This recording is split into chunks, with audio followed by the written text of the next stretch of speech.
Hello, welcome to virtual back to school night. Very happy to be here.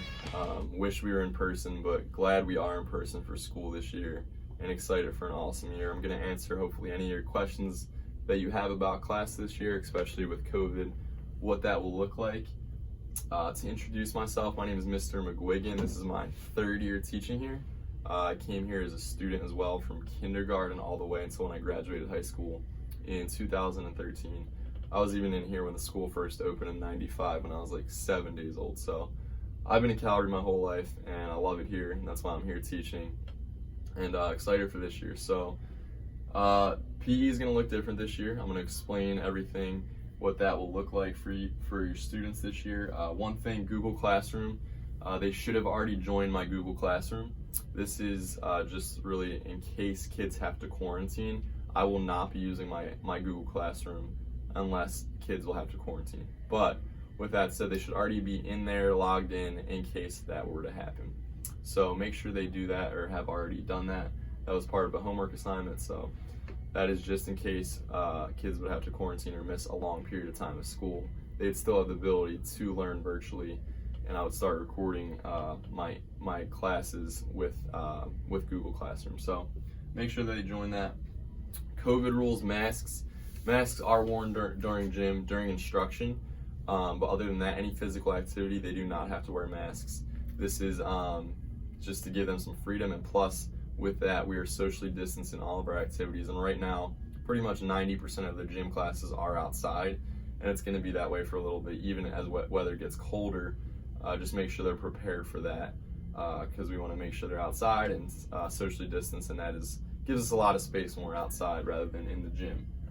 Team sports, this is going to be looking extremely different for me and for them. It's the biggest challenge, as of right now we aren't able to do a lot of the things we normally do, like play basketball, football, where there's guys in each other's faces. So we aren't able to do that right now, but we're praying and hoping that will change as things hopefully lighten up.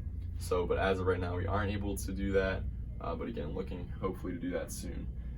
Assigned seats, they're given assigned seats when they come to the gym. The first thing they should do is go to their assigned spot on the floor, and they're socially distanced, and then I dismiss them into the locker room. We aren't allowing more than 10 people in the locker room at a time, and they're expected to get changed, go to the bathroom, and wash their hands, which we are telling them to wash their hands when entering gym and when leaving gym. Especially when leaving gym after touching some of the same equipment at times, they should still wash their hands. Although I am sanitizing after every period of any shared equipment, so everything should be clean in this gym. Moving on, expectations again, classes will be outside. As far as dress goes, no slides or jeans. That's really what we ask. So just make sure they have shoes, and make sure they have shorts or sweatpants of some sort. And also just be aware of the weather when it gets colder. Make sure they have a hoodie, or if it's hot out and they want to wear shorts, like they should be aware of that and be looking at that when they have gym class. And then they're expected to respect one another, especially as things get heated up with competition. And we want to make sure we keep each other safe in the gym. So they know that. Locker room rules, again, like I said, no more than 10 students in the locker room at a time. Masks are to be worn in the locker room, and they're given plenty of time to get changed and ready, as well as get changed and ready for class. And then I'll just say never to leave valuables in the locker room, especially just things that are out in the open. And then grading, lastly, participation, 75% of their grade. So how that works is all up to them. It's effort, behavior, and proper attire. So that's 75% of their grade. The other 25% is skill unit testing. So it's not a physical test or a written test. They'll just be graded over the unit we're covering, whether they've improved and understand it. So it's not based on how great they are at the certain sport or unit or how bad they are. They'll be graded based on their knowledge of it and improvement of it throughout the unit. And those are kind of the big things for this year in gym. Now with grading with middle school health, that will look different. The kids will have health class in the third quarter. So that's only one quarter. First, second, fourth, they'll be in the gym. Third quarter, they will have health class. But a lot of that is just written homework and a big project.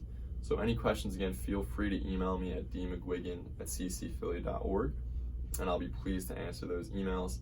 Again, super excited to have your kids back in the building. They've been great so far. gym has gone better than I'd expected with all the changes, and we're hoping to keep that up as we go on throughout the year. God bless.